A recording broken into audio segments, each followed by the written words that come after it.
Hey everyone, today we're going to figure out what's going on with the truck. We have an issue of losing power when the key is turned on. So I turn the key and you see how it just dropped. And I try to crank and the power just cuts off. As well as we'll probably also change my starter on this truck tonight. Let's see how this all goes. Alright, so we popped the hood here, investigating our no power as soon as the key is turned on. I see that I've got some corrosion on the battery leads here and right there as well. These batteries are under a year old, but I'm just going to clean these posts off and see if that makes a difference, because that's the logical place to start. And then if that doesn't work, we'll move on to fuses and circuitry. Maybe it's because I'm a plumber, but I like to use half-inch fitting brushes for copper pipe, because that seems to work the best. And it fits perfectly inside the battery post hole.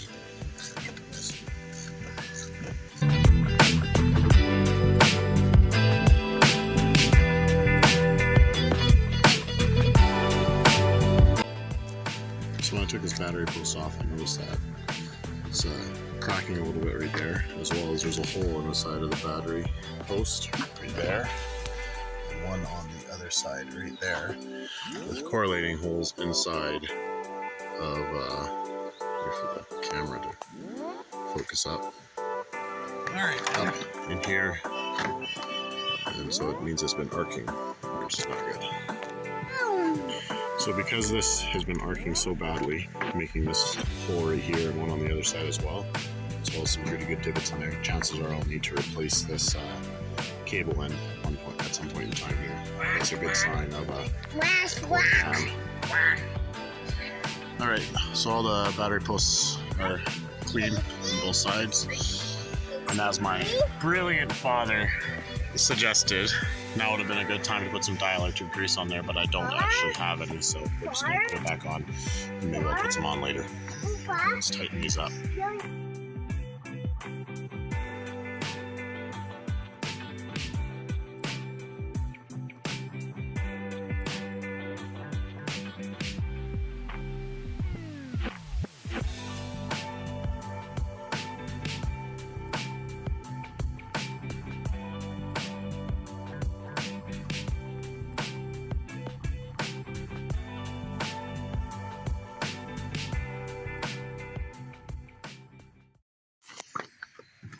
Alright, so we have the battery posts cleaned up and everything like that. We're showing 12.6 volts on my little display right here. So now we'll just try to start it up and we'll see what happens.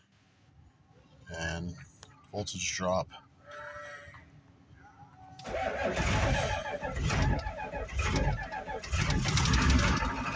the truck. Truck's alive, so that's all that the issue was. I was worried it was going to be something a bit more invasive, like pulling the steering column apart and checking all the wiring inside here, but thankfully it's not. So let's move on to the starter.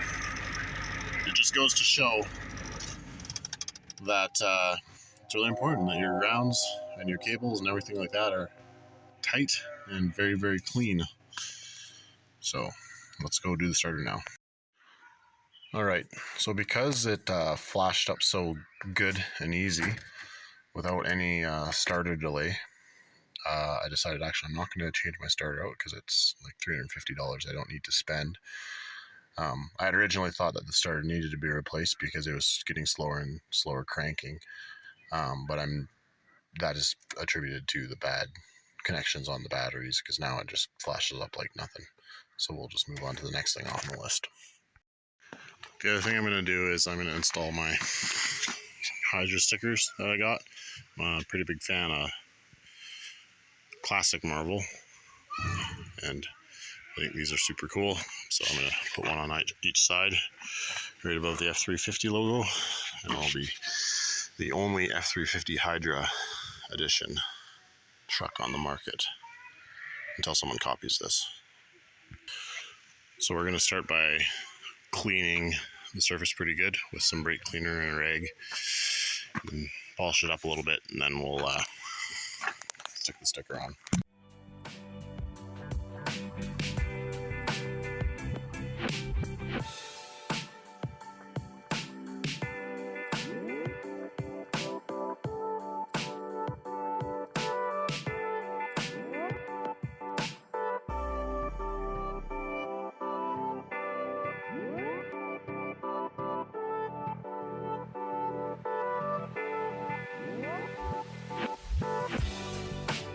Alright, so that's one side done. I like how it's very discreet. You can barely see that it's there, but you can know that something's there because of the line that shoots through it. So it kind of makes you look a little closer. I really like that. Let's go do the other side.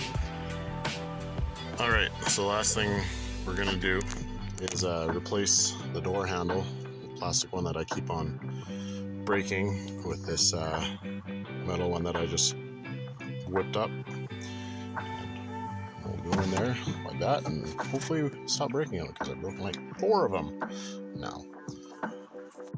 Alright, so that is now the new one that I just built, installed, replacing these garbage plastic ones that I've broken like 4 times. So it works, yay! So the beautiful thing about my new door handle is if I ever can't reach it, I can always just stick an extension on, and then I can open it.